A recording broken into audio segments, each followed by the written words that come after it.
início à série Diálogos Democráticos para debate e divulgação de alguns programas que estão sendo desenvolvidos aqui no Tribunal Superior Eleitoral. 3 desses programas são Voto Consciente, Atração de Jovens Idealistas para a Política e Empoderamento Feminino. Meu nome é Luiz Roberto Barroso, eu sou ministro do Supremo Tribunal Federal e sou presidente do Tribunal Superior Eleitoral. Na verdade, estou ministro, eu sou um professor, sou casado, tenho uma filha de 24 anos e um filho de 21 anos. O presente debate tem por foco o nosso terceiro projeto, que é identificar preconceitos, discriminações e dificuldades que fazem com que apenas um percentual limitado de mulheres ocupe espaço no espaço público em geral e na política em particular. Para discutir o tema, nós selecionamos 3 mulheres que tiveram grande sucesso nas suas áreas de atuação para compartilharem com todos a sua trajetória e a sua visão de mundo. O debate envolve também, transversalmente, o entrecruzamento entre questões de gênero e questões raciais. Apresento as nossas participantes, a senadora Simone Tebet, do MDB, que é a primeira mulher a presidir a Comissão de Constituição e Justiça do Senado Federal, e ela vem do mundo do direito, sendo mestra em Direito Público pela Pontifícia Universidade de São Paulo. Também está conosco a Djamila Ribeiro, que é escritora, professora e mestre em filosofia política, bem como colunista do jornal Folha de São Paulo. Ela está na lista da BBC de 100 mulheres mais influentes do mundo. Tanto a senadora Simone Tebet, eu já tive a oportunidade de conhecer pessoalmente em despachos institucionais aqui no Tribunal Superior Eleitoral. Djamila também já tive a oportunidade de dialogar, participamos juntos de um memorável evento em Oxford há algum tempo atrás. E, por fim, mas não menos importante, a Camila Pitanga, que é atriz de renome nacional, é diretora da ONG Movimento Humanos Direitos e embaixadora nacional da Boa Vontade pela ONU Mulheres Brasil desde dezembro de 2015. Camila, nós não tivemos chance de nos conhecer pessoalmente, a vida não é justa, mas os artistas... O contato é pela virtualidade mesmo, esse é um encontro. Mas os artistas, eles entram na casa da gente, na vida da gente, de modo que a gente tem a sensação que conhece. É um prazer muito grande ter você aqui também. De modo que eu agradeço de coração a presença de todos. Eu aproveito para lembrar que o nosso encontro de hoje está sendo transmitido ao vivo pelo YouTube da Justiça Eleitoral e pelo Instagram, Twitter e Facebook do TSE. Você que nos assiste pode participar desse debate enviando perguntas pelos chats ou utilizando a hashtag Diálogos Democráticos. E no último bloco, a sua dúvida pode ser respondida pelas participantes. Eu vou fazer a mesma pergunta inicial para as nossas 3 participantes. Combinamos de ter até 5 minutos para esta apresentação inicial. Nós começamos pela Camila Pitanga, e eu queria te pedir para contar um pouco para a gente, brevemente, a sua trajetória, os desafios que você teve que superar até chegar ao sucesso que desfruta, e conectando com a sua própria experiência, porque acha que a participação das mulheres na política ainda é tão baixa, representando menos de 15% do Congresso Nacional. Fiz essa pergunta, mas o tempo é seu para fazer a reflexão que te parecer bem, Camila. Seja bem-vinda. Obrigada. Quero primeiro agradecer. Estou ainda com a voz embargada. Quem me conhece sabe que eu fico ansiosa, porque é uma honra estar aqui nessa conversa e num tema tão importante, acho que nevrálgico, não é só na cena brasileira, né, do mundo como um todo. As mulheres têm todo o direito de ocupar os seus espaços de poder. Eu sou atriz, eu sou mãe de Antônia Pitanga, eu sou mãe de Maria Luísa, mãe do coração, que tem 22 anos, mas eu sou filha de Antônio Pitanga e eu sou enteada de Benedita da Silva. Ou seja, eu tenho aqui pertinho e sou filha de Vera Manhães, atriz também, e tenho essa chance de ter na minha casa pessoas que entendem o quanto a vocação política é fundamental para você estabelecer poderes decisórios sobre os seus corpos, sobre os seus desejos, sobre a sua liberdade. E é muito bom ter eles, ter minha avó, Maria da Natividade, e ter toda uma ancestralidade que me faz chegar aqui. E dentro dessa proximidade, dessa luta, né, principalmente da luta antirracista e da luta pelas mulheres, meu pai, mesmo sendo homem, ele sempre entendeu que era muito importante as mulheres terem o seu espaço. Ele sempre teve um respeito muito grande pelas mulheres dentro de casa. Eu fui educada dessa maneira. Eu sempre tive uma voz muito... Mas isso é uma possibilidade aqui, nesse microcosmo da minha casa, da minha experiência, e a gente sabe que isso não é a realidade das mulheres no Brasil. A gente vive um país que mata muitas mulheres, que não paga bem as mulheres como deveria pagar, e que as mulheres ainda não estão no seu devido espaço de poder. Eu acho que a gente são séculos dessa disparidade. Eu sinto que a gente já tem alguns instrumentos, a gente tem uma Constituição, a gente tem mais... embora a gente possa louvar, né, o quanto que as mulheres fazem a diferença na liderança. Eu até me lembrei agora que eu ouvi o seu pronunciamento, ministro, e fiquei muito feliz em te ver aliado da causa das mulheres. E na sua fala, no pronunciamento, em que você valoriza como uma questão do seu mandato o empoderamento das mulheres na política, você também falou da diferença que faz, agora, no momento que a gente está vivendo de pandemia, a diferença que está sendo de mulheres líderes conduzindo e superando toda essa tragédia que o mundo todo está sendo atravessado. Então, acho que as mulheres, quando a gente pensa... Eu não sei se vou exatamente responder sua pergunta, mas as mulheres fazem muita diferença.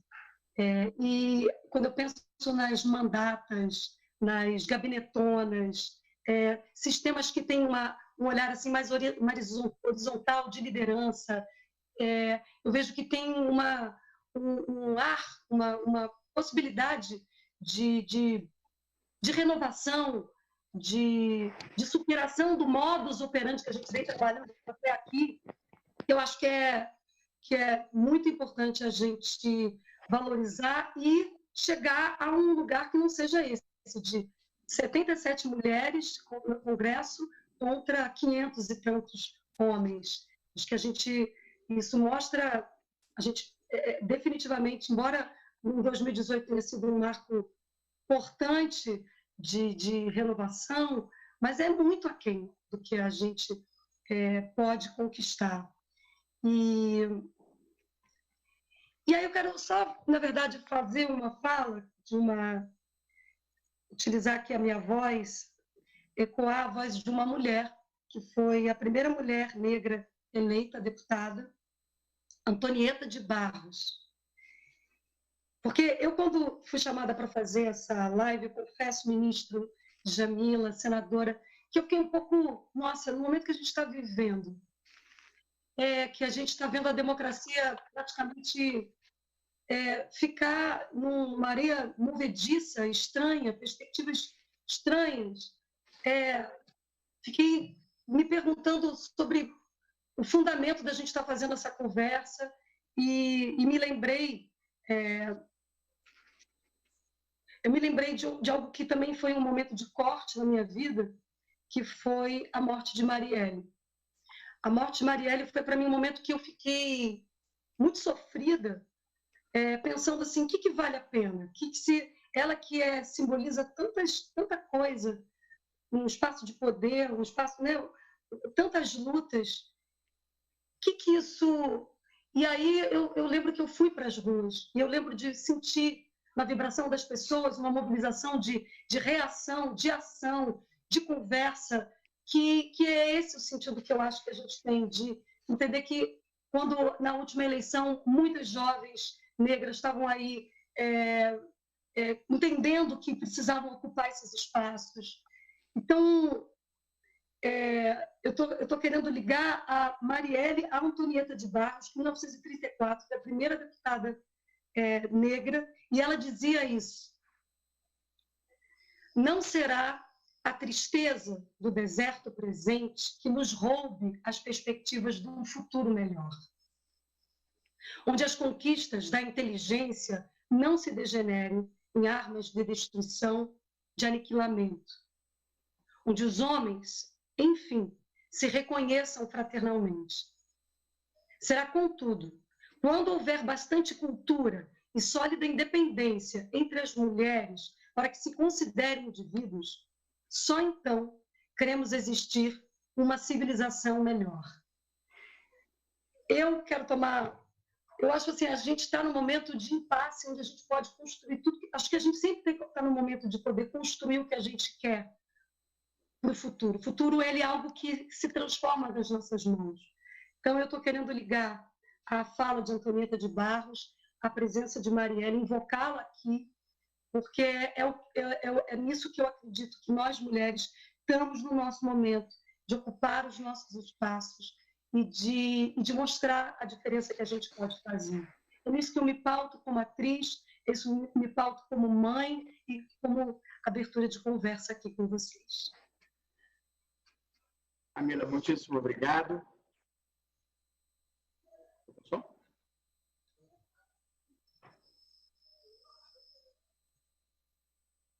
Muitíssimo obrigado, Camila. Eu agora dirijo a mesma pergunta à professora Djamila Ribeiro, pedindo que descreva brevemente a sua trajetória, os desafios e dificuldades que encontrou até chegar ao sucesso. Eu até conheço porque li o seu livro, o Manual contra o Antirracismo, e tem o seu depoimento, mas o público tem interesse de saber um pouco a sua trajetória, os seus desafios até o sucesso, e como é que faria a conexão da sua própria trajetória com essa demanda que nós vislumbramos na sociedade de necessidade de mais mulheres na política. Por favor, professora. Bom, boa noite, primeiramente, boa noite a todas e todos. Quero agradecer o convite, agradecer ao ministro Barroso pela oportunidade, Camila, minha amiga querida, senadora Simone. Bom, eu venho de uma família de ativistas. O meu pai foi militante do movimento negro, vim de Santos, litoral de São Paulo, e também foi sindicalista, era estivador no Porto de Santos. Então, eu e meus irmãos, desde muito cedo, a gente teve contato com esses debates. Meu próprio nome é um nome de origem africana, que ele tirou de um jornal da militância negra chamado Jor Negro. E desde cedo meu pai conversava com a gente sobre essas questões, a gente ia a manifestações, participava de reuniões. Então, não tive muita opção a não seguir um pouco esse caminho.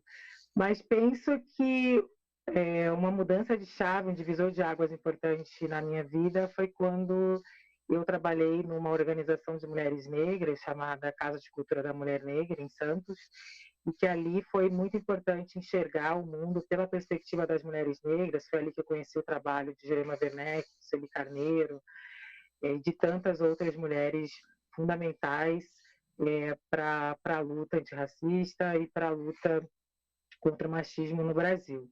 Então, ter trabalhado ali direcionou, inclusive, as minhas escolhas acadêmicas.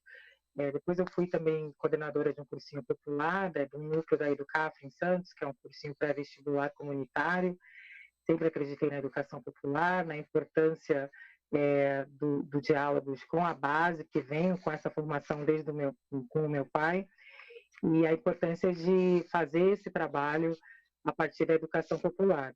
E depois, quando eu vou fazer faculdade, já com 28 anos, 27, 28 anos, fiz parte aí dessa geração da expansão, pegou a expansão das universidades públicas no Brasil. Eu estudei num campus que foi construído em 2007, eu sou da turma de 2008. Já sabia muito bem o que eu queria fazer, inclusive nas minhas pesquisas. Fui estudar filosofia, que é uma área ainda majoritariamente branca e masculina no Brasil, não só pela presença das pessoas que estão ali naquele espaço, do departamento também de professores, mas inclusive nas suas epistemologias, né, que são apresentadas para nós. E aí passei por uma série de desafios de poder estudar as autoras que eu queria, de poder estudar feministas negras, feministas brancas, e me deparei com o falologocentrismo, como definiu bem o filósofo Derrida.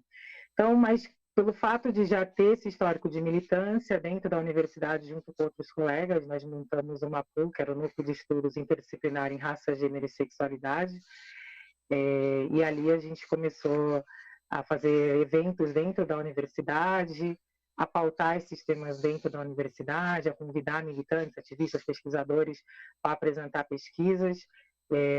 Organizamos várias semanas de gênero e sexualidade, além também de termos formado um grupo de estudos onde a gente teve acesso a diferentes pesquisas.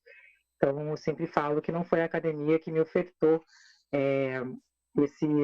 esses saberes, né, que eu utilizei na minha pesquisa, essas epistemologias vindas de mulheres negras, foi a militância. Então, o papel da militância sempre foi fundamental na minha vida, inclusive dentro do espaço acadêmico. Então, nós, mulheres negras, né, por sermos atravessadas por identidade, pelas opressões de raça, classe e gênero, nós somos a base da pirâmide social e a gente vai enfrentar dificuldades de acesso em todos os espaços, uma vez que racismo estrutura todas as relações sociais. A gente está falando de uma estrutura e que acaba impossibilitando os nossos acessos a determinados espaços. A gente vem de um lugar social em que as nossas oportunidades são restringidas. Porém, citando Nélia Gonzalez, o nosso legado não é só um legado de dor, é um legado de luta e resistência. Então, eu faço muito coro com o que a minha amiga Camila Pitanga falou. É importante também falar dessas histórias de resistência, dessas mulheres que abriram caminhos. É importante a gente se apropriar desse legado de luta e de resistência, inclusive para que a gente possa continuar fazendo os enfrentamentos necessários, porque ainda, infelizmente, enfrentamos uma realidade muito difícil no Brasil, de fazer parte de um grupo que passa aí por uma série de violações de direitos humanos. Porém, como é fundamental não fixar as mulheres negras só nesse lugar, mas também como sujeitos de resistência, sujeitos que lutam, sujeitos que pensam modelos alternativos de sociedade, e o feminismo negro me traz essa base para continuar, mesmo com todas as dificuldades, criando, enfrentando as estruturas de alguma maneira, mas também criando os espaços alternativos e me apropriando desse legado de luta. Muito obrigado, professora.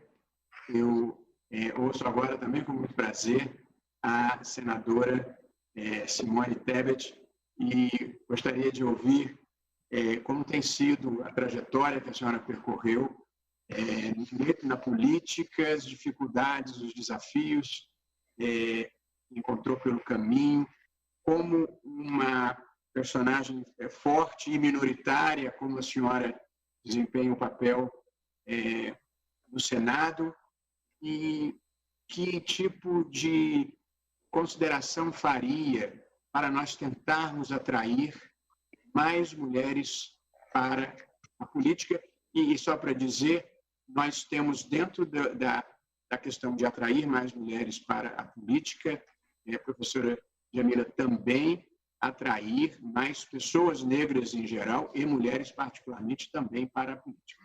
Senadora, com a palavra, por favor. Obrigada, ministro. Primeiro e antes de mais nada, me permita louvar a iniciativa de Vossa Excelência. Vossa Excelência que colocou na sua agenda, logo no amanhecer do seu mandato como presidente do Tribunal Superior Eleitoral, essa pauta, né? Primeiro, como uma forma de aproximar a sociedade da justiça eleitoral.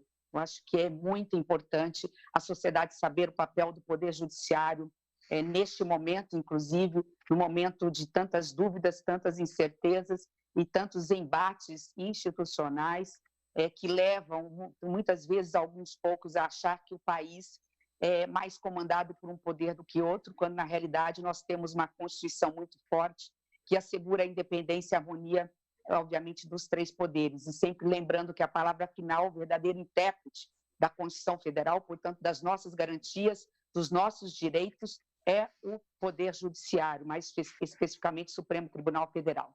Então, louvar Vossa Excelência pela iniciativa, mas o louvor é duplo porque Vossa Excelência escolheu, entre tantos temas, talvez um dos temas mais relevantes neste momento da democracia brasileira. No nosso caso, tenho certeza que falo pela Camila e pela Djamila, um dos assuntos que nos é mais caros, né? A maior participação da mulher na política. E é uma pauta que não é nossa, das mulheres, é uma pauta que é da sociedade brasileira, que quer uma nação mais democrática e socialmente mais justa. Então, nesse sentido, eu me sinto honrada de estar aqui representando a bancada feminina do Congresso Nacional, sei da responsabilidade que tenho de falar com moderação, porque lá é uma casa da pluralidade, então vou aqui, dentro do possível, né, evitar tecer comentários mais ácidos para um lado ou para o outro, mas, de qualquer forma, sabendo da responsabilidade de representar as mulheres. E fico muito feliz de ter ao meu lado duas grandes e valorosas guerreiras, cuja trajetórias de vida, suas próprias histórias, né, já são demonstração do quanto o exemplo faz a diferença. Ao construir as suas próprias histórias, elas acabam por fortalecer e construir a história das mulheres brasileiras, especialmente no incentivar. A minha trajetória de vida, não sei se é semelhante um pouco, talvez muito pouco, à da Camila. Eu também tinha um pai, hoje já falecido, que tinha uma certa visibilidade pública. Eu devo a minha entrada na vida pública, talvez, ao fato da época em que tenha nascido. Eu sou da década de 70, nasci exatamente no ano do tricampeonato mundial, 1970, no momento áureo da repressão, infelizmente, no momento em que nós tivemos os maiores terrores acontecendo no regime ditatorial, e ao fato de ter nascido filha de um agente político. Então, acho que esses fatores acabaram me levando à vida pública. Eu nasci, portanto, na década de 70, e na década de 80 e 90 ouvia muito, principalmente, duas frases: o Brasil é o país do futuro, e os jovens são o futuro do Brasil. E eu, naquele momento da década de 80, era uma jovem, lutando, por exemplo, em 84, pelas diretas já. Fui às ruas, como qualquer jovem da minha idade, Camila mais nova, Djamila mais nova, podem não ter vivenciado esse momento. Mas eu me lembro muito bem, eu tinha 14 anos, eu estava defendendo as diretas já. A emenda Dante de Oliveira, ela não passou por pouco, nós não nos esmorecemos, veio a eleição indireta, a derradeira, Constituição de 88, Constituição Cidadã. Eu já estava no banco da universidade, eu sou formada pela Universidade Federal do Rio de Janeiro, que a minha verdadeira missão, eu sempre falo que o bacharelado em Direito me permitiu exercer por um tempo a advocacia, e mesmo assim, mesmo pós-faculdade, assim que saí, fui cara pintada, nós tivemos um processo traumático de impeachment, e nesse meio tempo eu comecei a dar aula nas universidades do meu estado, justamente Direito Público, como é que se administra uma cidade, como é que se administra um estado e um país. E naquele momento, meu pai, numa família de 4 filhos, entendeu que eu tinha que entrar para a política não só nos bastidores. Eu era daquela que fazia política empacotando santinhos. Naquele momento se podia dar brindes, camisetas. E ali eu comecei a perceber a falta de oportunidade igual entre homens e mulheres no que se refere ao processo eleitoral. Então, indo direto e mais objetivamente na sua pergunta, ministro, por que nossa a participação feminina na política ainda é tão pífia, tão baixa, em pleno século XXI no Brasil? Eu acho que é preciso lembrar um pouquinho o passado. Quando veio a Constituição de 88, garantindo a igualdade entre homens e mulheres, a bancada feminina, chamada Bancada do Batom, que era um pouco mais de 26 deputadas e senadora, tiveram que lutar por uma cota. Em 1990 depois o senhor pode me ajudar, mas enfim, em 1995, salvo engano. Naquele momento, eu tinha exatamente 25 anos, a senadora Marta Suplicy conseguiu emplacar uma cota apenas de 20% para mulheres nas câmaras de vereadores.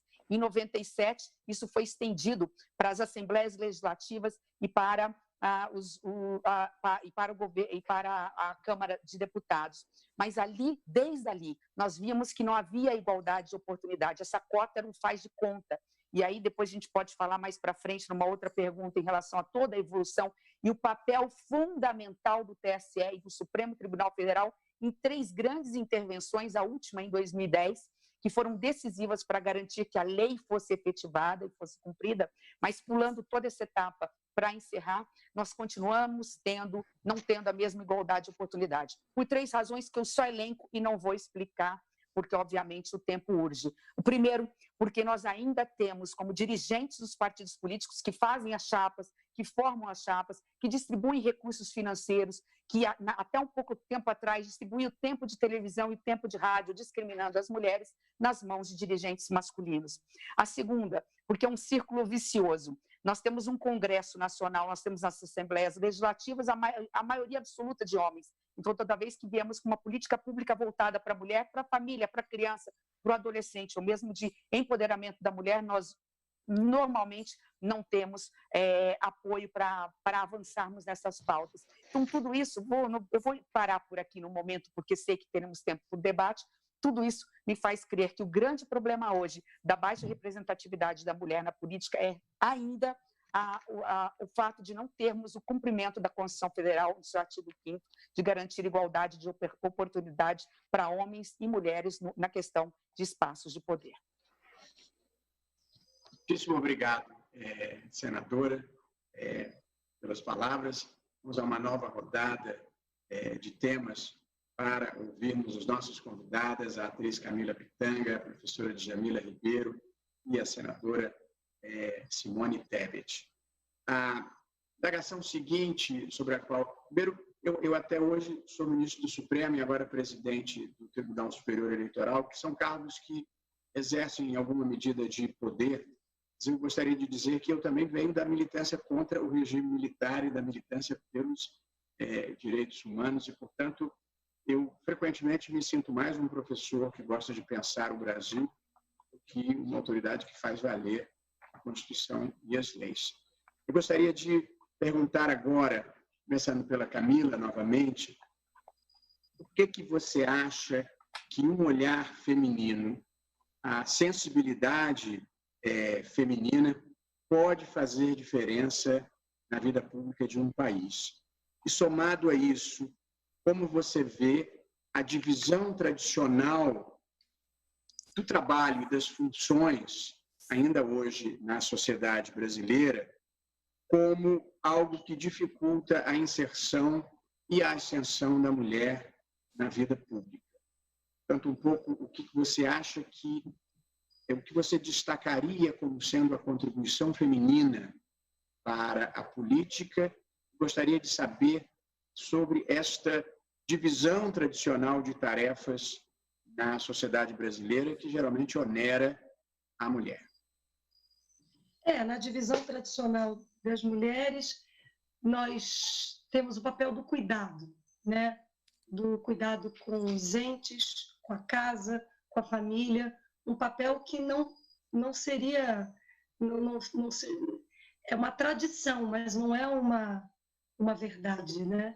É uma tradição que, se por um lado, nos aprisiona nessa tradição, em querer poder transitar em outras instâncias, em outras profissões, em poder também abrir mão dessa responsabilidade para poder, enfim, dar conta de seus desejos, seus voos profissionais, mas ela também é uma qualidade que a gente veio desenvolvendo, eu imagino, que quando esse caráter humano do cuidado, de você olhar, né, em rede, né, eu acho que isso é uma... E a gente vê em várias estatísticas. Eu vim mais, eu confesso, ministro, que eu estou um pouco assim, porque eu vim mais para fazer perguntas exatamente do que para formular questões. Eu vim para comungar junto de reflexões, não sou... Mas eu acho que a gente tem essa característica do cuidado que, no âmbito do poder, ele pode ser muito bem-vindo. Muito bem-vindo no sentido de sair de uma esfera de hierarquia, né, desse modelo patriarcal, e para uma espécie, assim, uma mulher, ela cuida da casa, do filho, do trabalho, nós somos quase equilibristas de múltiplas funções. E temos a possibilidade, isso é alguma coisa que a gente foi desenvolvendo, de saber estar presente, dar conta de muita coisa ao mesmo tempo. Isso talvez possa ser algo...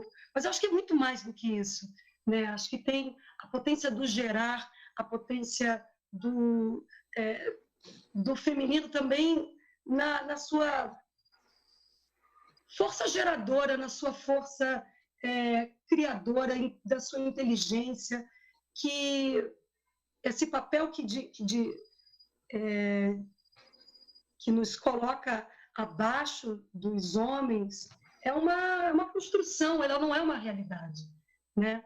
Então, quando a gente vê, quando eu dei esse exemplo, né, e somos mulheres de mundos muito diferentes. A gente pensa, né, a experiência da Simone é totalmente diferente da experiência da Djamila. São origens, classes, e isso, no poder, eu acho que é muito bem-vindo para a gente poder estabelecer políticas que pensem as mulheres como um todo, na sua especificidade, as mulheres do campo, as mulheres... Então, essa pluralidade de modos de ser, que eu acho que, e do cuidado, talvez seja uma chave de diferença que possa fazer diferença nos espaços de poder. Muito obrigado, Camila. Pois agora a Djamila, com a mesma indagação, assim, o que acha que o olhar feminino, sensibilidade feminina fazem diferença na vida pública? Se consideraria coincidência ou que haja uma relação de causa e efeito no fato de que países como a Alemanha e a Dinamarca, lideradas por mulheres, tiveram melhor desempenho no enfrentamento da pandemia? Gostaria de ter a sua reflexão também como essa divisão tradicional de funções na sociedade impacta a capacidade de ascensão da mulher na vida pública em particular. Bom, eu vou responder essa questão puxando um pouco a sardinha para o meu lado, pegando a questão filosófica, da investigação genealógica.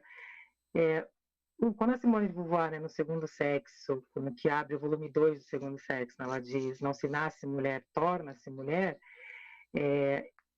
tentando, explicando, né, sobre a construção social do gênero. Claro que ali ela naquele momento, em 1949, ela não estava negando a questão biológica, mas falando da construção social do gênero, dos comportamentos que são esperados para as mulheres, e aí no caso das mulheres brancas, entender que antes das mulheres nascerem, né, quando uma mulher está grávida, a gente pergunta, menino ou menina? É menina, já tem todo ali um destino preparado para aquela menina. Então, vai ser quarto rosa, brinquedinhos específicos, vai ficar dentro de casa, criada para dentro do espaço privado. Então, há aí uma construção social, um comportamento que é esperado das mulheres antes que elas possam se pensar como liberdade. Então, não há uma imposição de certos comportamentos e de certos valores que são esperados para as mulheres. E quando as mulheres não correspondem a esses comportamentos que são esperados, vão se remontar à questão da natureza em vez de entender a construção social das desigualdades. Então, um exemplo, quando uma mulher se ela disser, por exemplo, que está muito difícil para ela equilibrar trabalho e maternidade, pode-se dizer, bom, mas como que você não consegue fazer isso se está na sua natureza, em vez de se entender que é importante criar vagas em creches, políticas públicas que possibilitem oportunidades para essa mulher. Então, as mulheres brancas, no geral, elas foram criadas para esse espaço do privado, desencorajadas do espaço público, como se o espaço público só fosse para os homens, e que essa questão do cuidado foi imposta a essas mulheres. Não que a gente está dizendo, como feministas, que mulheres não têm que ser mães, ou não têm... O que a gente está dizendo é que há uma imposição e que isso deveria ser uma escolha. Já no caso das mulheres negras, que vêm para o Brasil, as mulheres africanas escravizadas, passam do trabalho forçado, escravizado, para o trabalho doméstico. Então, são mulheres que sempre trabalharam, não são mulheres que ficaram em casa e o homem foi seu provedor, são mulheres que, desde muito cedo, por uma questão de sobrevivência, tiveram que sustentar as suas famílias. Então, não à toa, a gente tem ainda uma ligação direta, né, entre trabalho doméstico e escravidão no Brasil, porque no pós-abolição, nesse processo de industrialização no Brasil, não foram pensadas políticas de reparação para que, de fato, aquelas mulheres pudessem sair dos seus lugares. Então, as mulheres negras, de maneira geral, elas ocupavam o espaço público, vendendo seus quitutes, empreendendo por necessidade, trabalhando como empregadas domésticas, mas ainda nesse lugar de subalternidade. Então, a questão do racismo e do sexismo estruturais, das opressões de classe, impedem que as mulheres, de maneira geral, e as mulheres negras em particular, consigam ter oportunidades de acesso a outros espaços, fora essas construções sociais do gênero, construções sociais da raça. No caso das mulheres negras, né, como nós tivemos teorias biologizantes no século XIX, que tentavam aí justificar uma suposta inferioridade das pessoas negras como maneira de justificar a escravidão, ainda recaem sobre as mulheres negras, além do peso do machismo, essa visão racista de que não têm as mesmas capacidades intelectuais, de que elas não têm as mesmas, não são dotadas de racionalidade, uma vez que são fixadas no seu corpo e ligadas ao seu corpo. Então, acho que entender também como essas construções foram feitas historicamente, entender a construção social do racismo, do sexismo, no caso da mulher negra, que não tem como pensar essas duas dimensões separadas, faz com que a gente entenda a origem social das desigualdades, que é fundamental entender essa origem social das desigualdades, que faz com que as mulheres negras, em particular, não tenham acesso a determinados espaços. O racismo impede a mobilidade social das pessoas negras. E quando a gente fala de representatividade na política institucional, homens negros também são subrepresentados, né? Então, dentro da nossa perspectiva feminista negra, é importante também trazer isso à tona. Então, quando a gente entende todo esse histórico, a gente percebe essas dificuldades da gente, por que nós não estamos presentes dentro desses espaços. Agora, de fato, quando a gente traz toda essa tradição dessas mulheres de luta, das mulheres da década de 70 que lutaram no movimento de creches, as mulheres sempre lutaram, as mulheres sempre estiveram ali, sobretudo as mulheres negras e periféricas, fazendo trabalhos importantíssimos para suas comunidades, lutando questões importantíssimas. Acho que é importante jogar a luz a essas lutas históricas. Elas nos mostram o quanto elas conhecem essas realidades e o quanto que seria importante que elas tivessem condições de ocupar esses espaços, a gente sair desse lugar de beneficiárias de políticas públicas, mas estar no lugar de quem formula e pensa as políticas públicas. Mas isso vai passar necessariamente pelo fato, da gente não desacreditar essas mulheres, que isso também, essa questão de desacreditá-las, de dizer que elas não têm condições de estar nesses espaços, influencia muito. E segundo, criar de fato os apoios, financiamentos para as campanhas, que é fundamental. Peço aqui licença para ler alguns dados para vocês do movimento Mulheres Negras Decidem, que elas dizem o seguinte, que mulheres negras são somente 2% do Congresso Nacional e de investimentos em candidaturas de mulheres negras, apenas 2,51% das despesas de todos os candidatos ao Legislativo estava relacionada a candidaturas de mulheres negras em 2014. Então, de fato, o quanto que é necessário para que essa elegibilidade de mulheres negras possa ser possível, tem a cota, né, nos partidos de 30% para as mulheres, mas o quanto que essas mulheres precisam de fato que as suas candidaturas sejam candidaturas que sejam apoiadas, que elas tenham um apoio financeiro, para que de fato elas tenham chance de elegibilidade. Muito obrigado, professora Djamila Ribeiro, que aliás, deixa eu fazer aqui um comercial, está lá atrás das pessoas, desse pequeno, grande livro, que é Pequeno Manual Antirracista, que há muitas semanas é um dos livros mais vendidos nas listas feitas pelas livrarias brasileiras. E, de fato, é um pequeno manual escrito com conhecimento de causa, interessantemente com uma certa leveza uma certa doçura, até tratando com um tema tão complexo como é o que ela mesma denomina de racismo estrutural brasileiro, e a tentativa de mobilizar as pessoas para saber o que elas estão fazendo contra o racismo, que é um capítulo importante da vida institucional. Ouço agora, novamente com grande prazer, a senadora Simone Tebet, que é, de certa forma, ao concurso nessa nossa conversa, porque é uma mulher que se dedicou à vida pública e se dedicou à vida pública com particular sucesso.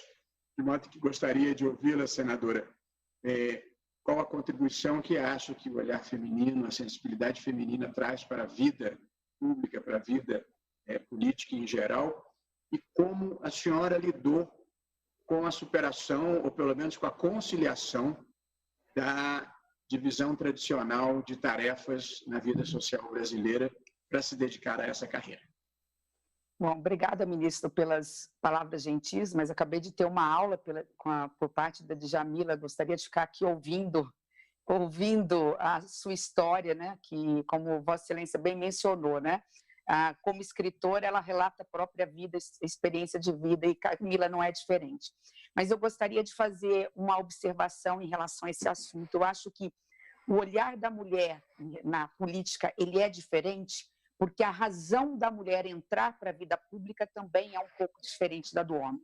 Aí esse departamento é da Djamila, como filósofa, é por parte de historiadores, eu não sei se por uma questão cultural ou mesmo biológica, questão de cérebro, né, de química, ou mesmo por uma questão histórica, cultural. A grande verdade é que a sensação que eu tenho é que a mulher buscou o seu espaço na vida pública por necessidade. Quando a mulher saiu do lar por uma crise econômica qualquer, ou porque ela queria se emancipar do direito que tem de ser o que quer que seja, e tem direito a ocupar o espaço que ela quiser, como disse bem Djamila, ela pode ser mãe e cumprir brilhantemente essa atribuição, e é direito dela querer ser do lar.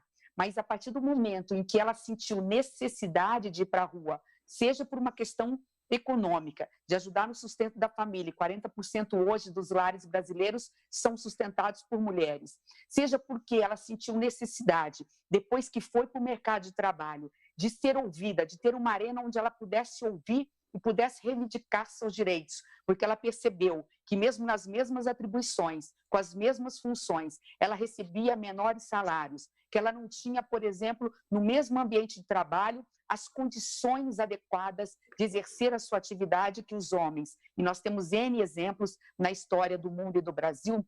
Ela percebeu que não adiantava só votar, como aconteceu com o direito que nos foi garantido lá na década de 40, que ela precisava ser votada.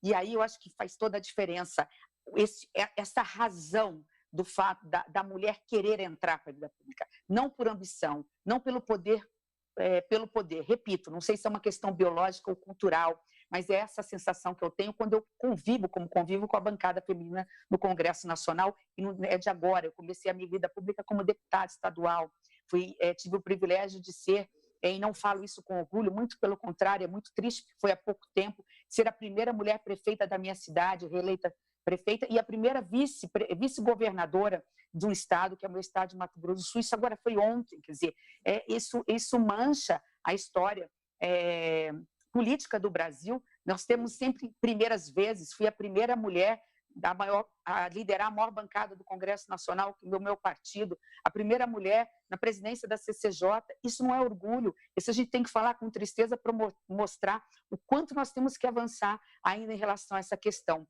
Mas o olhar que a mulher leva para a política, como vereadora, como deputada, como governadora, é o olhar de quem passou e passa na pele as suas necessidades. Ela foi para buscar nessa arena a possibilidade de exercer e de conquistar seus direitos. E, normalmente, ela o faz de que forma? Pode ver. Ela percebeu que tinha que ter mais direitos em relação à sua maternidade, como a licença maternidade na Constituição de 88, a garantia do direito à família, ao idoso, à pessoa com deficiência, porque ela sentia na pele, ela é a cuidadora, ela é que é chamada para para exercer essa atividade. Ela vai para a vida pública porque ela tem a causa, como, por exemplo, a Jamila falou, ela tem a causa além de ser minoria enquanto mulher, mas de ser minoria enquanto a cor da pele. Então, todas essas situações movem a mulher de alguma forma. E óbvio que isso não é uma coisa pequena, isso impacta nos projetos que apresenta, da forma como se porta no parlamento ou na atividade pública. Eu encerro dando um exemplo. Recentemente, ministro, Vossa Excelência participou muito desse processo, quando nós conquistamos o direito. Vejam bem, em 95, 97, nós passamos a ter direito a 30% de vagas para serem umas candidatas. Aquela fórmula 70-30, né? Cota de gênero. Né? Então, 30% pelo menos das vagas. Teve que entrar o TSE para dizer efetivamente que eles não podiam fazer uma manobra jurídica como os partidos estavam fazendo. Isso aconteceu, ministro, em 2010. Então, há pouco tempo que foi determinado isso, há 10 anos. Só isso. Mas o fato do Supremo Tribunal Federal ter dado a palavra final contra uma decisão equivocada, covarde do Congresso Nacional, estava na comissão em 2015, quando eles colocaram, querendo burlar e retroceder nos direitos da mulher, dizendo assim, não, tudo bem, já que vocês conquistaram o direito a 30% das vagas, e nós estamos quase para aprovar que teríamos 30% de tempo de televisão, de rádio e de cota do fundo eleitoral, eles inventaram uma reforma eleitoral. Nós somos uma bancada minoritária e nós fomos vencidos. Eles disseram o seguinte, a cota de recurso financeiro do fundo partidário é de no mínimo 5%, no máximo 15%. Vejam, no máximo 15%. Nós tivemos que recorrer ao TSE com voto brilhante, ministro Fachin, depois tivemos que, numa consulta ao Supremo, depois uma consulta ao TSE, o TSE foi decisivo em 2018. Eu estou me delongando e com isso eu não preciso nem responder a próxima pergunta, ministro, porque eu vim com uma missão, a missão de dizer para todos que estão nos assistindo que o que o Legislativo não teve coragem de fazer no avanço de garantir igualdade e oportunidade às mulheres na vida pública, o Poder Judiciário teve a coragem de enfrentar esse problema. Porque em 2015 nós tivemos um retrocesso. Foi tão triste estar ali naquele plenário vivenciando isso. E eles ainda tentando mostrar que estavam fazendo a diferença para melhorar a nossa vida. E foi o Tribunal Superior Eleitoral numa consulta e antes o Supremo Tribunal que falaram não, peraí, se a mulher tem direito a 30% das vagas, ela terá direito a pelo menos 30% do tempo de rádio, do tempo de televisão e também da cota do fundo partidário. E aí, para encerrar, ministro, a primeira eleição que nós tivemos, de Jamila e Camila, com essa nova alteração fundamental para nós, porque quem não é visto não é lembrado na política. Se eu não tenho o mesmo tempo de televisão e de rádio, como é que eu vou vender o meu peixe? Né? Como é que eu vou vender as minhas ideias?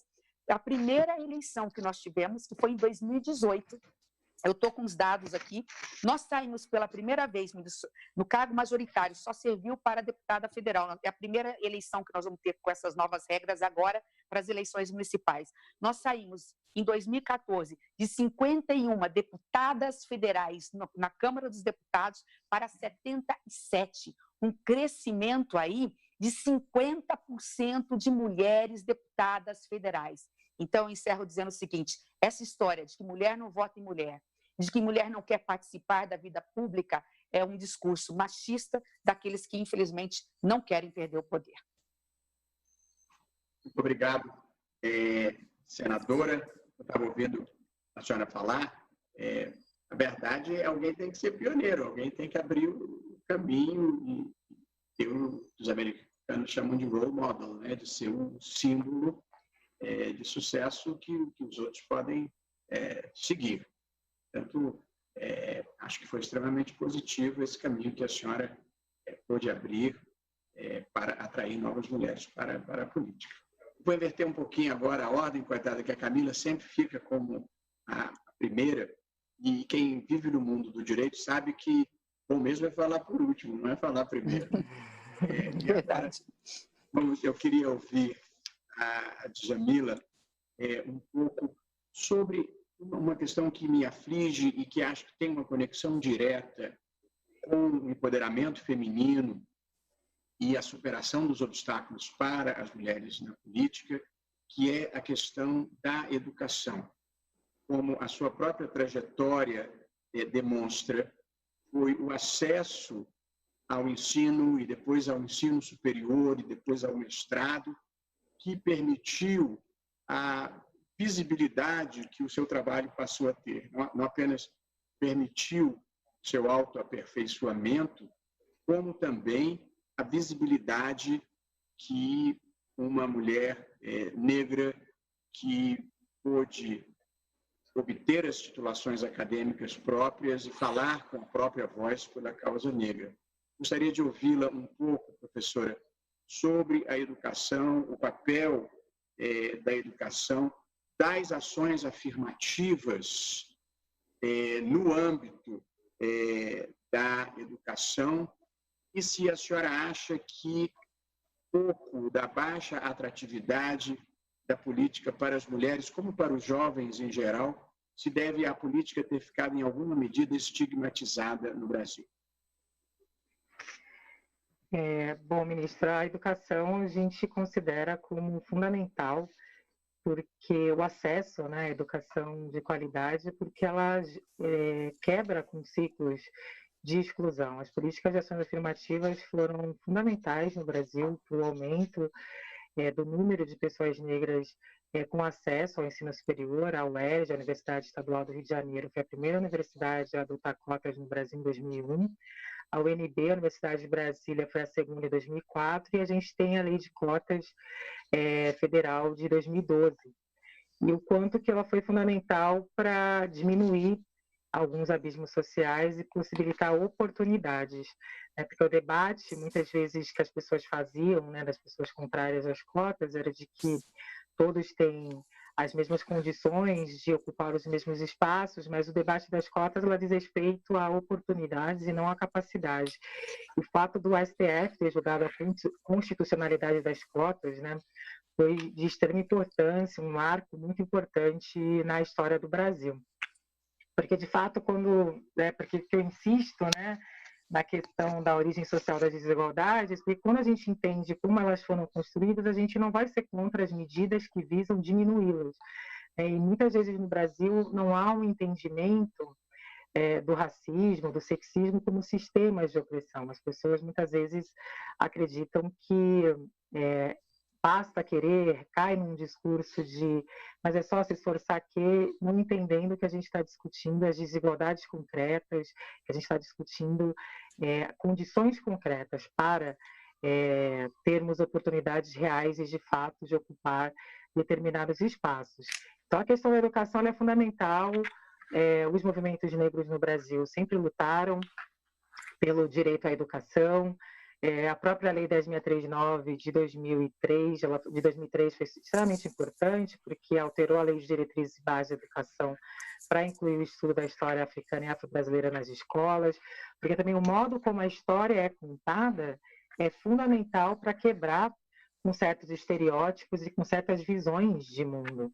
Como Walter Benjamin vai dizer em tese sobre o conceito de história, né, que a história é contada pelo ponto de vista dos vencedores e que é necessário contar a história contra pelo, isso faz parte de uma educação antirracista e antissexista, porque se ainda temos uma educação em que só mostra que os grandes feitos da humanidade foram feitos por homens brancos, não contando a história das mulheres, da luta dos movimentos de mulheres, da luta do movimento de mulheres negras. Se a gente não conta essa história pela perspectiva das mulheres, pela perspectiva das mulheres negras, passa-se a impressão que essas mulheres nunca fizeram nada de importante ou nunca tiveram ações que foram significativas, e quanto que isso afeta a construção da nossa subjetividade. É importante para as meninas olharem e enxergarem mulheres na história que foram importantes para a luta, não somente das mulheres, mas para uma luta na sociedade.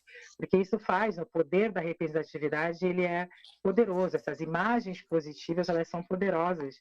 E a gente só consegue ter mais mulheres em determinados espaços quando, de fato, essas mulheres têm oportunidades de acesso a esses espaços. Então, nós consideramos a educação, sem dúvida nenhuma, como um fator primordial e fundamental que quebra ciclos de exclusão. Falando da minha história pessoal, eu venho de uma família em que a minha mãe, antes de casar com meu pai, foi empregada doméstica, a minha avó foi empregada doméstica, a minha bisavó foi empregada doméstica, e as anteriores a elas foram escravizadas. A gente percebe aí como os ciclos vão se perpetuando se não há incidência de políticas públicas, de ações que possibilitem a quebra desses ciclos.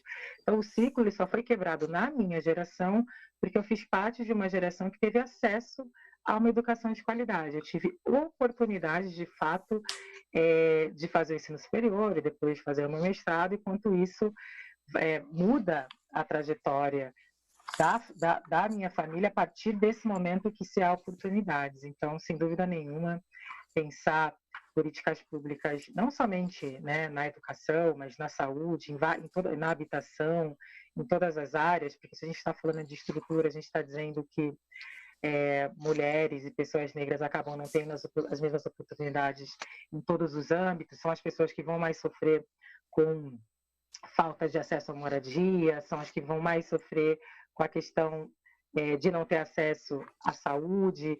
A gente está falando de uma estrutura que acaba impossibilitando os acessos em várias áreas, o quanto que é fundamental a gente ter essa perspectiva, por isso que é importante ter mulheres negras dentro desses espaços, porque vão trazer essas experiências, esses olhares de fato, para incidir em políticas públicas que serão decisivas na vida desses grupos historicamente e sistematicamente discriminados. Obrigado, Jamila. Agora volto a Camila Tanga. E agora, Camila, vamos jogar no seu campo. Eu queria que você falasse um pouco sobre arte, sobre a sua experiência no mundo artístico, sendo filha de um ator conhecido, que, aliás, deu uma belíssima entrevista para uma revista semanal esta semana. Na Gama? Não, na Isto É, tinha uma bela entrevista dele essa semana, eu li no domingo, contando um pouco a trajetória dele, a luta dele contra o racismo, o exílio. Sim. Uma história, enfim, eu pessoalmente não conhecia e gostei de ter lido. Mas então eu queria ouvir assim, como você vê o papel da arte na conscientização das pessoas, no rompimento de barreiras. Quanto você acha que a arte pode e deve ser engajada, seja pela causa feminina, seja pela causa negra? E se você, por simbolizar este sucesso de quem rompeu o cerco, se você se sente responsável pela causa, se isso te pesa, se isso te traz alegria, que compromissos você impõe a você mesmo para avançar essa agenda. Ministra, eu só queria fazer um complemento à fala de Jamila, porque, obviamente, eu amo também, como a Simone, ouvi-la e é sempre realmente uma aula. Mas é só uma característica que eu acho que me anima nos dias de hoje, que com o advento das cotas raciais, né, o florescimento de toda uma geração de mulheres mais jovens do que eu gosto de me mirar, de ouvir, que tem uma criticidade, você vê como é que realmente a educação é um instrumento de poder, né? E aí você vê esse poder nas rimas do Islã, você vê esse poder em falas no teatro, em todo um florescimento no teatro negro mesmo, de grupos de teatrais que estão evocando a sua ancestralidade, querendo falar das suas histórias, falando... Então, o quanto que essa acessibilidade do conhecimento aos negros, a nossa negritude, mudou a cara das universidades e mudou também como diz, um levante que não tem como voltar atrás. Como diz o meu pai, é um barravento, é algo que não tem como isso retornar. E eu acho que é muito importante valorizar dentro dessa ideia, dessa valorização, né, do que a educação traz como um todo, mas se tem uma luta que a gente precisa, uma página que a gente precisa virar de verdade, é a luta, é a questão da escravidão, é o quanto que a gente ainda vê, e eu acho que o melhor poder, o melhor antídoto para isso, sem dúvida, que é a educação, que é o conhecimento, e que não é um conhecimento que só está na universidade, não é um conhecimento que só está, que também está isso, nas rodas de conversas de mulheres negras para trançar o seu cabelo, nas rodas de conversa de jovens de 20 e poucos anos falando a sua história através do Islã, no rap. É todo um conhecimento que eu sinto que a academia precisa beber mais, que as instituições mais tradicionais, não estou falando só da academia, da universidade, mas até do campo jurídico, precisa ouvir mais. São sabedorias.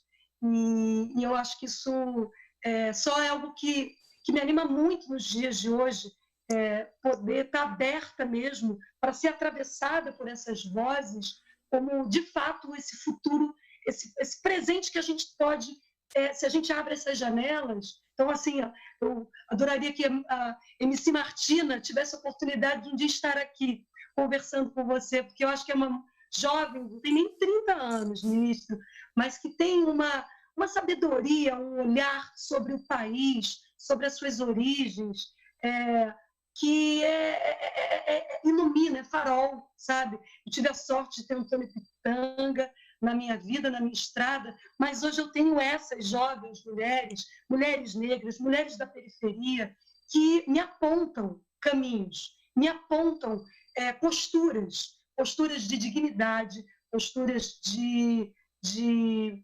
construção, sabe? É algo que não se volta atrás. Meu pai sempre falou, né, que a cultura para ele foi um instrumento, sempre foi um instrumento de cidadania, né? O meu pai ele é criado, para mim ele é um grande exemplo, não à toa que eu fiz uma longa-metragem contando a sua história, porque eu achei que era muito importante falar dessa história que a história não conta, a história de um homem negro vencedor, né? Um homem negro que nunca negou o quanto foi importante para ele ter ingressado no mundo das artes. O grande passaporte de cidadania para ele se pensar que a cultura ela é algo que, seja por você evocar as tradições, seja por evocar identidade, mas eu acho que também, muitas vezes, ela se fundamenta também na possibilidade de você fazer estranhamento também, reflexões, você sair do seu lugar, que seria o lugar colocado pela sociedade, mas você se pensar com outras possibilidades criativas. Então, acho que o meu pai, quando ele ingressou no cinema novo, o que deu essa nova, na verdade, o fortalecimento da sua identidade, foi ele pensar que ele não precisava ser aquele negro que aquela sociedade branca da Baiana dos anos 60 queria que ele estivesse. E eu acho que isso, mesmo para quem não precisa você ser um ator, mas quando você vai ver um texto da Dione Carlos, quando você vai ver um texto ler uma literatura da Conceição Evaristo, quando você sabe a história, né, de negros vencedores, criadores, eu acho que isso é para te conectar com a sua identidade, com que aonde você se vê semelhante, mas também para fundamentar, embaralhar as cartas para você se prospectar de formas diferentes. Então, eu creio muito nisso, nesse exemplo claro. Eu me sinto numa situação muito diferente, assim, não sou de origem de gente com grana, mas eu sei o quanto que eu lutei para fazer a universidade, eu fui conhecida muito nova, e sei muito bem quanto hoje, na minha interlocução com os meus trabalhos, o quanto ter passado pela universidade foi fundamental, mas o quanto foi importante a interlocução com pessoas de outros saberes. O saber não está só na academia, o saber não está só na universidade, o saber está em você se conectar com o todo, e eu acho que a gente tem uma juventude maravilhosa que a gente dedica. Isso, obrigado, Camila, não podia concordar mais. a sabedoria popular é imensa e não necessariamente o conhecimento formal de quem cursa a universidade. Havia um professor que eu conhecia há muitos anos que, quando um orador enfadonho falava e o tempo chegava próximo ao fim, ele dizia: o tempo, esse nosso amigo, está se esgotando. E quando ele ouvia um orador que agradava a plateia, mobilizava as pessoas, ele dizia: o tempo, esse nosso inimigo, está se esgotando. É um pouco o que está acontecendo aqui conosco agora. Queria registrar que, nesse tempo de inflação de lives pelo país afora, nós temos mais de 2.000 espectadores nesse exato momento assistindo a nossa conversa. Nós queríamos agradecer, em meu nome e em nome de todos os participantes, ao público que nos prestigia, mais ou menos umas 4 ou 5 salas de teatro, né, Camila? É bom. Depende do teatro. Depende do teatro, é verdade, é verdade. Mas sim, então, é muita gente, muito bom, muito bacana. Isso.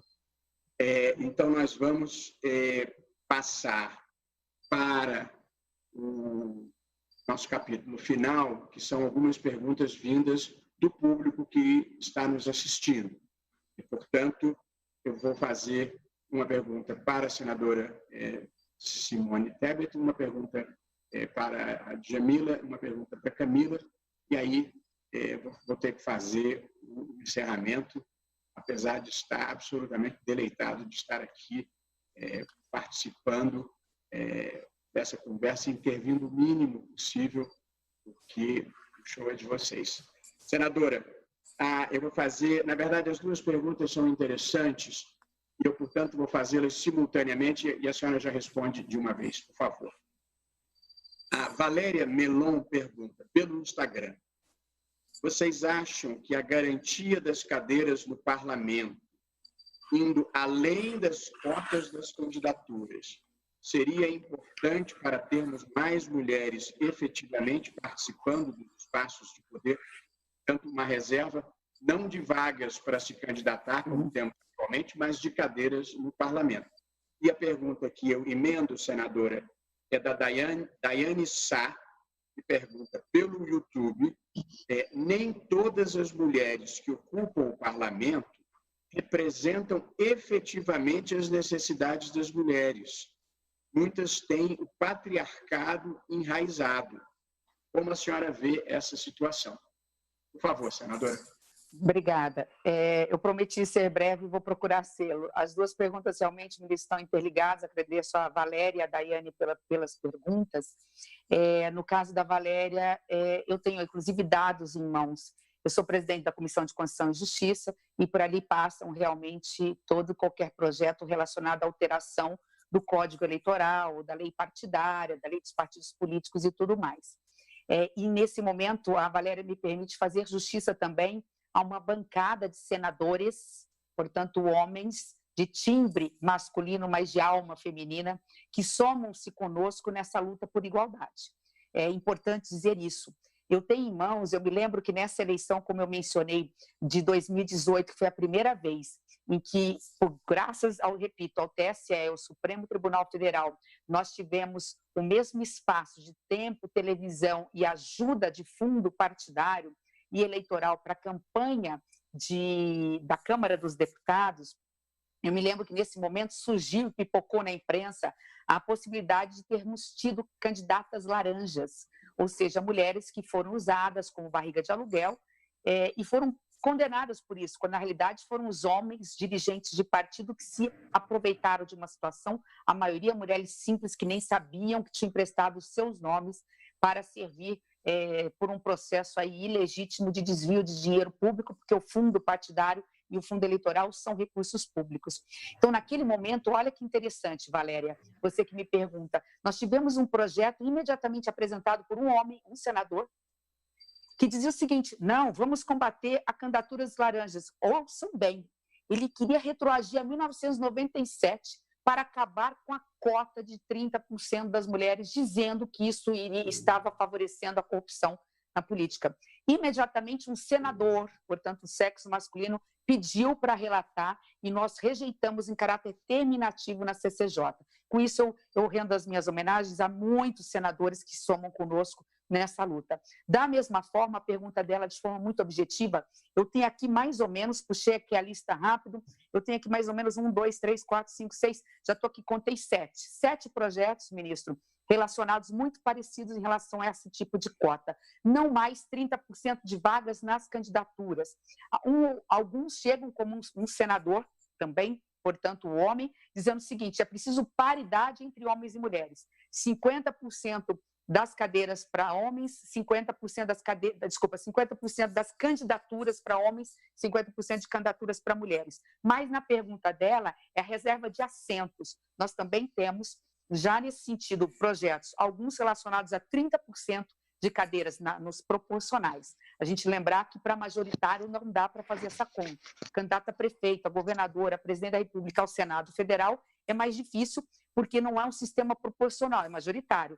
Normalmente o partido ele lança um candidato a prefeito, um candidato a governador, um candidato a presidente, um candidato a senador, a não ser quando tem a vaga de 2/3. Quando nós renovamos 2/3 no Senado Federal, são 2 vagas, aí é possível, né? Mas fora isso, então nós temos sim, nós temos projetos aqui, um é de um senador, outro é de 2 outros de 2 senadoras.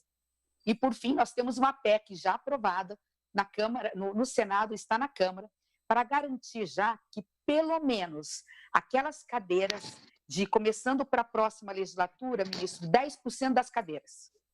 Depois de 4 anos, 12% das cadeiras. E depois de, imagina, ó, como nós pedimos tão pouco, ministro, nos ajude como ministro do Supremo, nós pedimos tão pouco. E daqui, portanto, 4, 8, daqui 12 anos, nós teríamos garantido 16% das cadeiras. Lembrando que hoje nós já temos mais ou menos isso, entre 15% e 16%. E a resposta muito objetiva, muito rápida em relação à pergunta da Daiane, sim.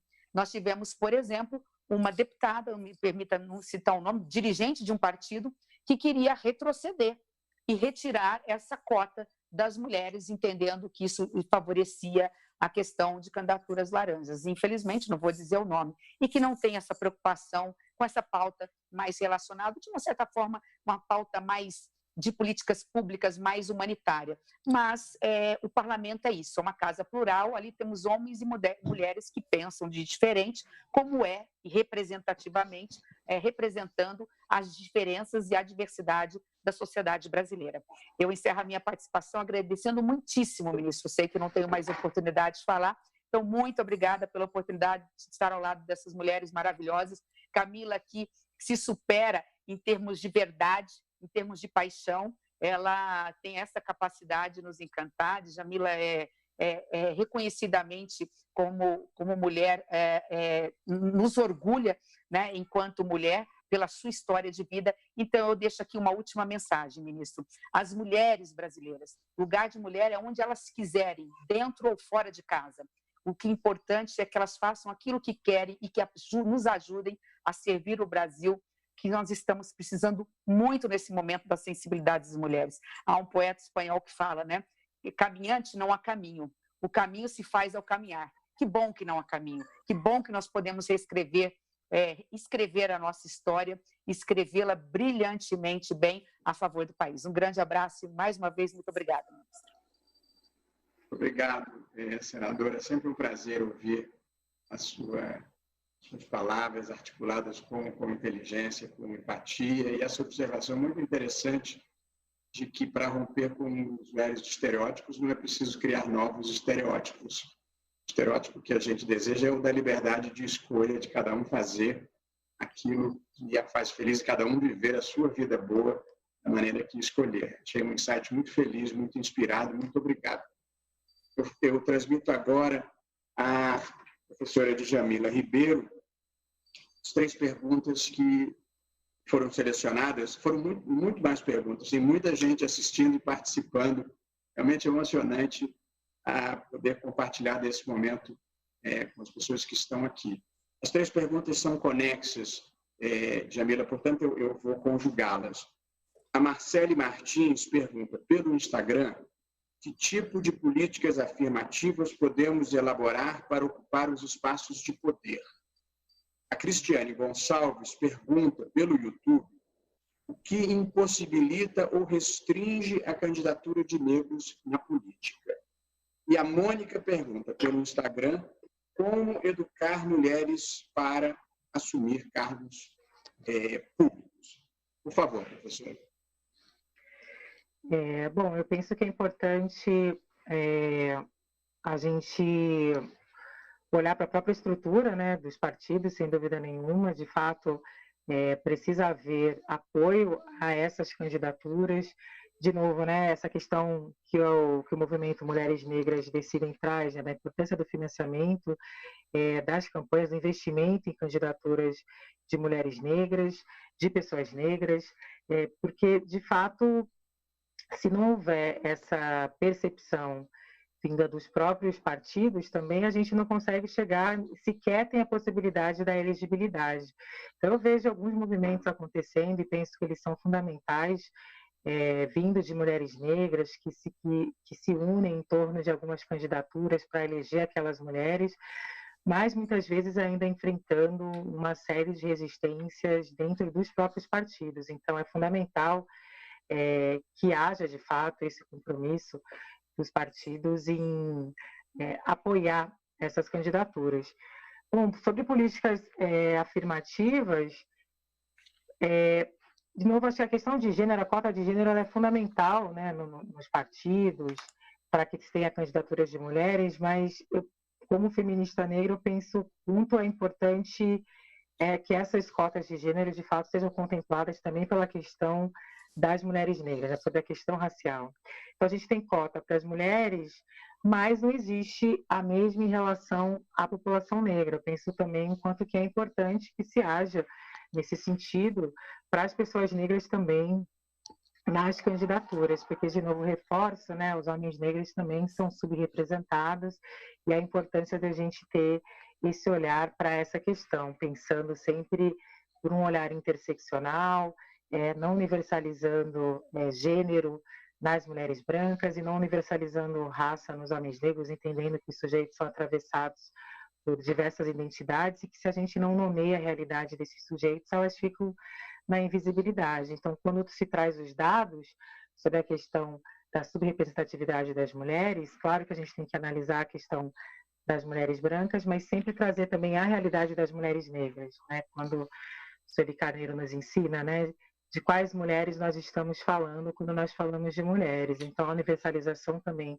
da categoria gênero, ela acaba invisibilizando a realidade das mulheres negras, das pessoas negras em geral, e impedem, inclusive, que sejam pensadas medidas para que se aumente o número de oportunidades para essas pessoas negras. E, para finalizar, eu gostaria de citar uma autora que é muito importante para o feminismo negro, que foi a Sujane Truff, que foi uma mulher que em 1841 fez um discurso que ficou muito famoso, chamado Eu Não Sou Uma Mulher. No meu livro Lugar de Fala, eu falo da Sujane Truff, que na Convenção dos Direitos das Mulheres em Ohio, ela faz esse discurso falando com as mulheres brancas que estavam ali lutando pelo direito ao voto, pelo sufrágio feminino, mas trazendo a importância de trazer a realidade das mulheres negras, né? Então, num dado momento do discurso, ela diz: aquele homem ali diz que é necessário ceder o melhor lugar para as mulheres, que é sempre necessário ajudá-las a atravessar um lamaçal. Nunca ninguém me cede o melhor lugar, ninguém me ajuda a atravessar um lamaçal, e eu não sou uma mulher. Parei 13 filhos, a maioria deles foi vendida como escravizados. Quando manifestei a minha dor de mãe, ninguém, a não ser Jesus, me ouviu. E eu não sou uma mulher. Então, em 1841, a Sujane Truff já apontava para o que a gente ia chamar, muitos anos depois, de interseccionalidade. Essa importância de pensar as dimensões das opressões estruturais, como elas agem de maneiras conjuntas, para a gente não repetir, mesmo nas nossas lutas, não legitimar esse discurso de poder que escolhe quais sujeitos têm que ser representados e quais sujeitos vão ficar de fora.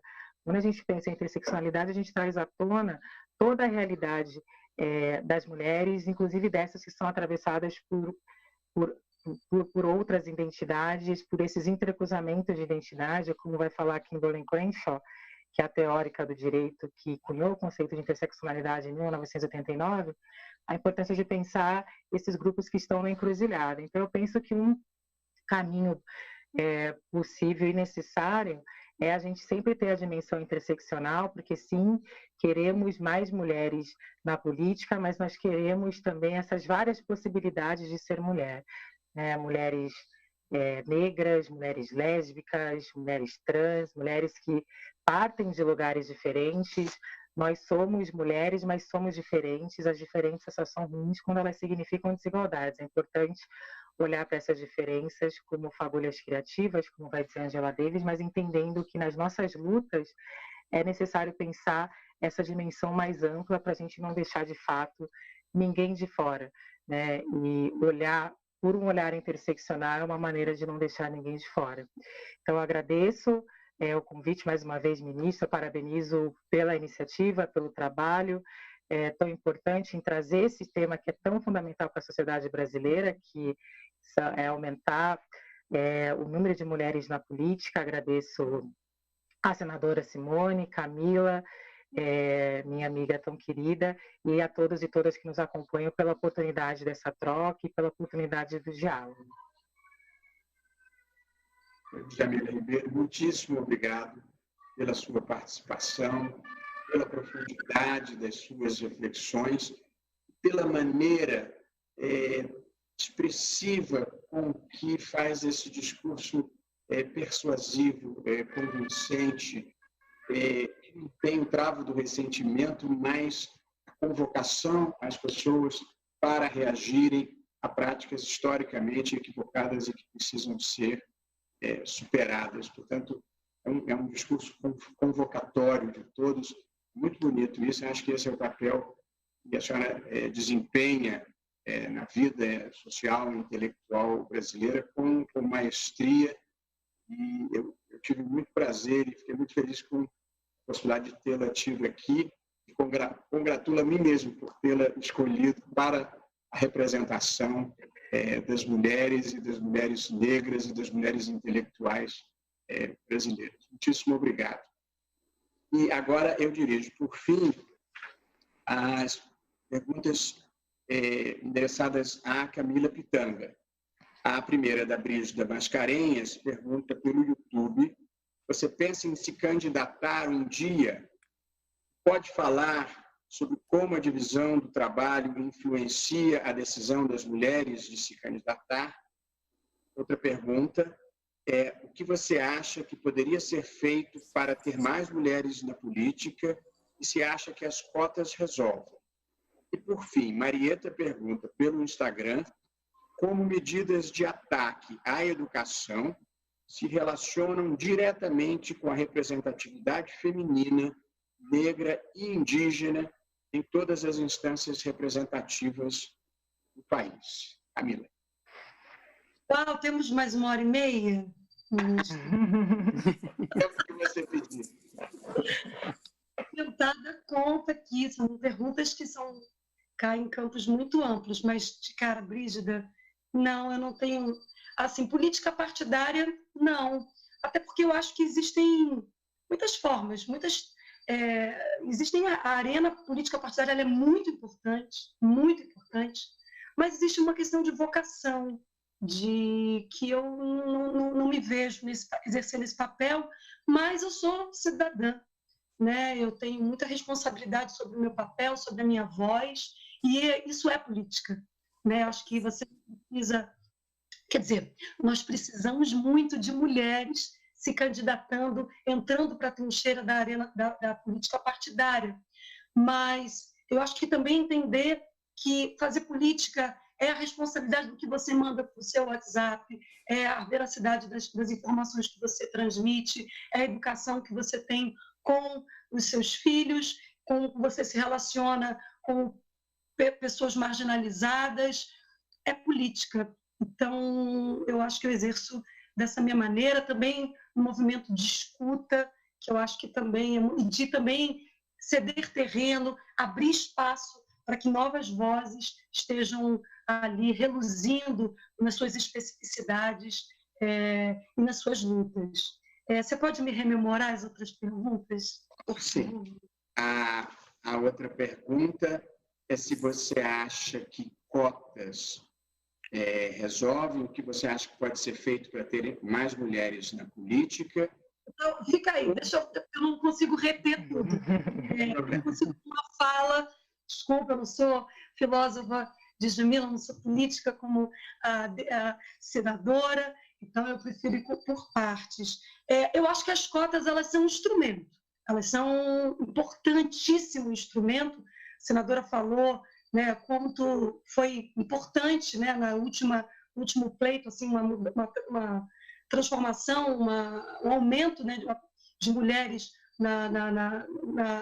no Congresso, em 50, da ordem de 50%, mas olha só, 77 mulheres no universo de 500 e tantos homens. Então, eu gostaria, ministro, que a cota fosse de 50%, 50%. Dentro do olhar, dentro do que a Djamila trouxe, num olhar, num vetor interseccional, né, de entender que somos muitas mulheres, entendendo a necessidade de terem lideranças negras ocupando espaços de poder. Eu acho que a gente tem que aprimorar os nossos instrumentos, né? Eu acho que a gente tem que fazer valer os nossos instrumentos, terem mulheres candidatas, estarmos atentas às movimentações político-partidárias, de representatividade, mas o instrumento só não se encerra. Então, acho que existe uma coisa que pelo menos que para mim está sendo muito importante, que é esse aspecto um pouco de tribo, sabe? De mulher conversar com mulher, de mulheres se encontrarem. Quando eu valorizei um pouco de algumas comunidades, coisas que parecem, mas que têm uma sabedoria sofisticadíssima, que é esse de encontro de mulheres que vão trançar os seus cabelos, que estão contando as suas histórias, a troca de experiências. Isso é política, fazer um encontro de mulheres, encontros de saberes, e desses encontros de saberes, descobrir uma liderança que fala, que sabe representar melhor essa voz desse grupo. Isso é de extrema importância, entender que existe a micropolítica, existe alguma coisa que você faz também na sua rua, na sua casa, fazendo valer a sua voz junto com outras vozes. Acho que isso é de extrema importância. Qual é a última? Não sei se é a última. É a última. Como medidas de ataque à educação se relacionam diretamente com a representatividade feminina, negra e indígena em todas as instâncias representativas do país. Quando a Djamila citou a questão da história, né, quanto que a história passada nas escolas, ela coloca determinados estratos fundantes da nossa sociedade em papéis que não são a realidade, né?